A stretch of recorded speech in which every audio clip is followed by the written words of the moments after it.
जय द्वारकाधीश। स्वागत है आप सभी लोगों का हमारी इस YouTube चैनल में। कृपया लाइक, शेयर और सब्सक्राइब करें। तो आइए देखते हैं। श्रीमद्भागवत महापुराण दशम स्कंद तृतीय अध्याय। श्री कृष्ण ने देवकी जी के गर्भ से जन्म लिया तो उस समय देवकी जी और वासुदेव को उसके पूर्व जन्म से अवगत करने के लिए श्री भगवान ने कहा, देवी, स्वयंभुव मनवंतर में जब तुम्हारा पहला जन्म हुआ था उस समय तुम्हारा नाम था प्रश्नी और ये वसुदेव सुतपा नाम के प्रजापति थे। तुम दोनों के हृदय बड़े शुद्ध थे। जब ब्रह्मा जी ने तुम दोनों को संतान उत्पन्न करने की आज्ञा दी तब तुम लोगों ने इंद्रियों का दमन करके उत्कृष्ट तपस्या की। तुम दोनों ने वर्षा, वायु, घाम, शीत, उष्ण आदि काल के विभिन्न गुणों को सहन किया और प्राणायाम के द्वारा अपने मन के मैल धो डाले। तुम दोनों कभी सूखे पत्ते खा लेते और कभी हवा पीकर ही रह जाते। तुम्हारा चित्त बड़ा शांत था। इस प्रकार तुम लोगों ने मुझसे अभीष्ट वस्तु प्राप्त करने की इच्छा से मेरी आराधना की। मुझ में चित्त लगाकर ऐसा परम दुष्कर और घोर तप करते करते देवताओं के 12,000 वर्ष बीत गए।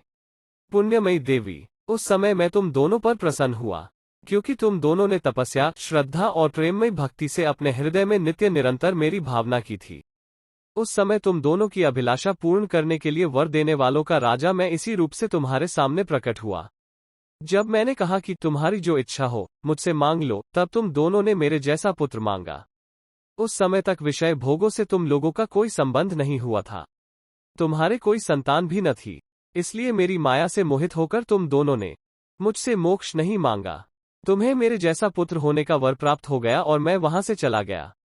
अब सफल मनोरथ होकर तुम लोग विषयों का भोग करने लगे। मैंने देखा कि संसार में शील, स्वभाव, उदारता तथा अन्य गुणों में मेरे जैसा दूसरा कोई नहीं है, इसलिए मैं ही तुम दोनों का पुत्र हुआ और उस समय मैं पृशनिगर्भ के नाम से विख्यात हुआ। फिर दूसरे जन्म में तुम हुई अदिति और वसुदेव हुए कश्यप। उस समय भी मैं तुम्हारा पुत्र हुआ। मेरा नाम था उपेंद्र। शरीर छोटा होने के कारण लोग मुझे वामन भी कहते थे।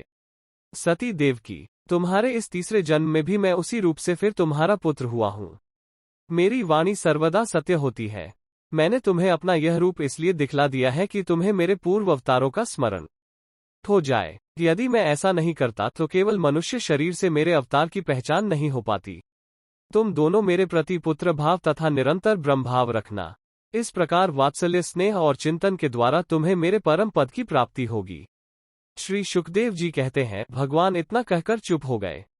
अब उन्होंने अपनी योगमाया से पिता माता के देखते देखते तुरंत एक साधारण शिशु का रूप धारण कर लिया।